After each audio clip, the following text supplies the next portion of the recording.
Hello guys, and welcome back to DSFR. Today, I'm going to talk about the Edmonton Oilers, why they're struggling, and how they're struggling. Now, I think a lot of you know that the Edmonton Oilers are struggling quite a bit this season after having that great season last season where they had 100 points and wait, no, they didn't have, I don't know, my facts aren't straight right now, but McDavid had 100 points. It was a big coming out year for them. They haven't made the playoffs in 10 or so years, and they make the playoffs and they get to the conference final, and they're able to make a series out of the Nashville Predators.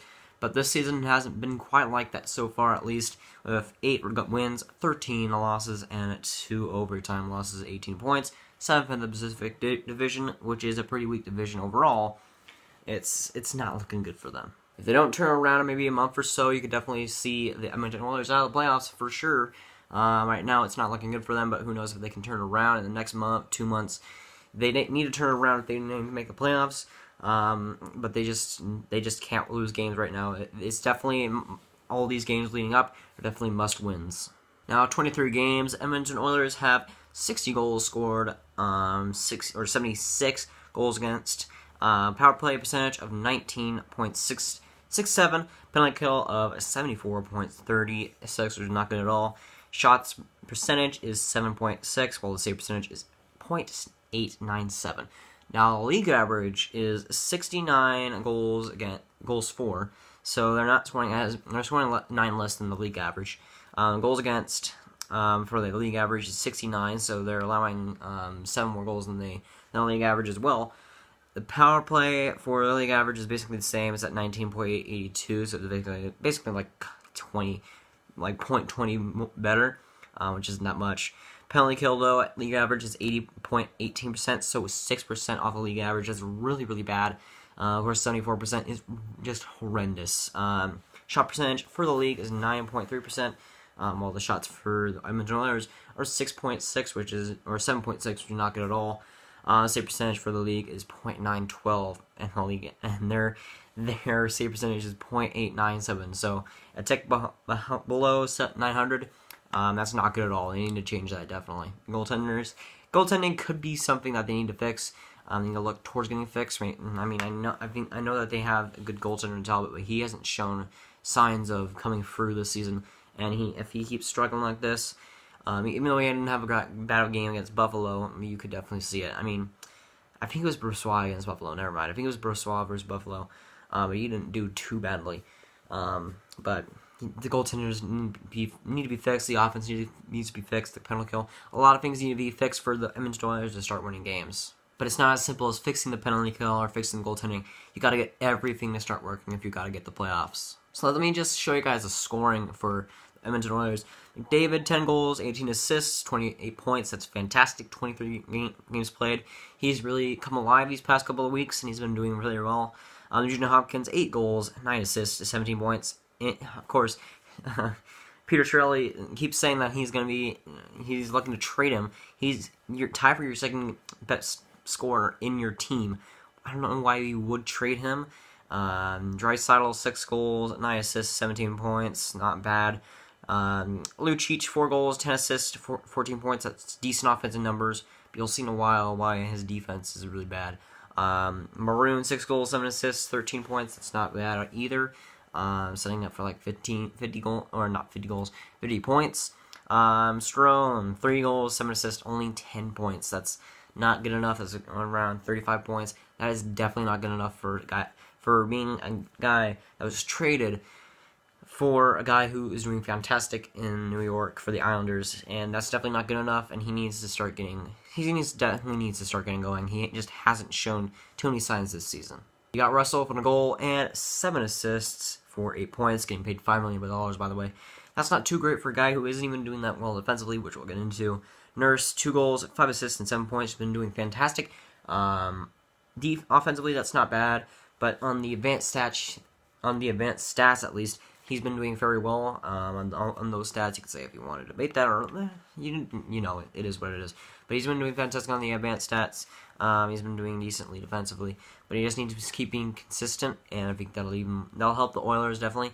He can't have these nights where he's great and then he's kind of he really needs to be that backbone of that defense, which he's young. And I don't know if that Edmonton Oilers really should feel safe with Darnell Nurse. No offense to him being the backup for that, the backbone for that defense. It's definitely going to be the weak side of that Edmonton Oilers squad, and they definitely need some more defensive depth. It's definitely showing at this point.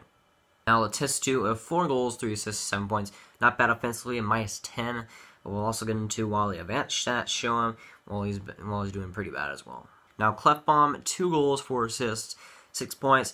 He's probably the biggest disappointment for the Oilers so far. He was fantastic last season, but he just hasn't been that great this season. -14. I know that minuses don't really count, but when you're down that much, it really does show. He's doing badly on doing badly on the Corsi as well, and on the Fenwick. He's not doing good at all on those. And his defense is definitely lacking. His offense is doing too great to make up for that. And that's definitely going to get the Oilers in trouble, and it already has. Larson, 2 goals, 1 assist, 3 points. He definitely hasn't been all that great. He needs to be much better for the Oilers squad.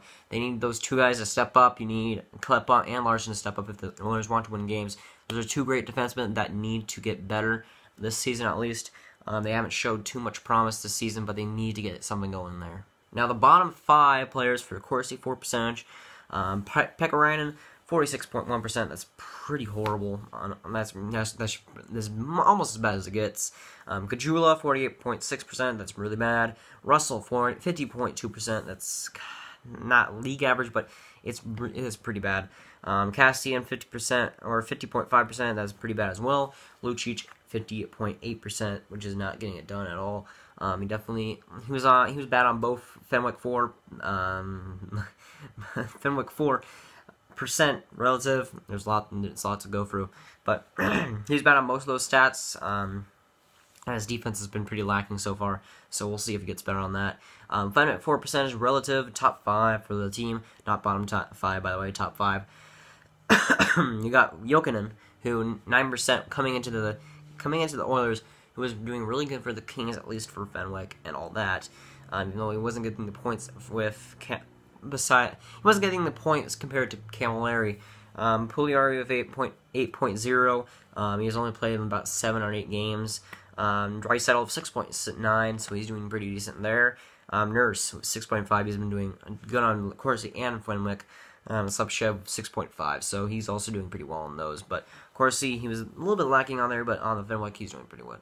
He's doing pretty good on there. Now for the Oilers, the goaltending that needs to get fixed, and those 2 solid defensemen that just haven't been getting going, need to get going, and that team will start doing a lot better. In my eyes, if they fix that penalty kill, if they start getting better shot percentage, there's obvious things that they need to fix, and if they fix them, I think that they possibly could make a run for the playoffs. Let me just show you their schedule for at least until New Year's Day, until 2018. Schedule today at Bruins. That's going to be a tough matchup. Versus Coyotes at the Rogers Place, I think it is Rogers Place. They're not an easy team to beat anymore, but they're not a hard one. Versus Leafs, that's going to be a tough one, but that's going to be a good one. At Flames, that's going to be a good one as well. Versus Flyers, they've been kind of down, so you might want to take advantage of that. At Canadians, again, the team has been down on the standings, and you might want to take advantage. Back-to-back at the Leafs from the Canadians. Again, that's another tough matchup. At the Blue Jackets, they've been really hot lately, so who knows what happens then, but there would probably still be a tough matchup. Versus Preds, that's going to be a tough matchup as well. At Wild, that if they get healthy, they could be a tough matchup for them. Versus Sharks, they've been kind of down a little bit lately, but they were good. They were good to start the year, and they might get on another run before then. Versus Blues, again, the Blues are fantastic. Versus Canadians, again, they've been down. At Jets, which is going to be a tough one for them, especially since the Jets have been really good this season.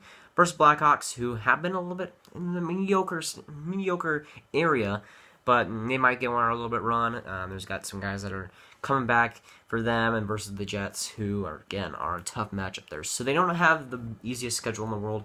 I'd say that they have a pretty hard one overall.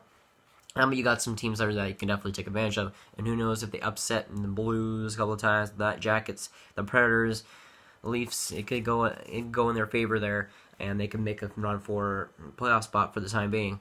They definitely have a schedule that is not easy to take over, but they have some teams that they can beat, and then they could upset some teams. So I don't think that it is the hardest schedule in the world, but it definitely isn't easy. Once that defense and goaltending fix goes through, and the depth scoring starts, scoring, I think that the Oilers could be a contender for making the playoffs, and if they go on a run, especially, they can make the playoffs. I think that they are due for a run here.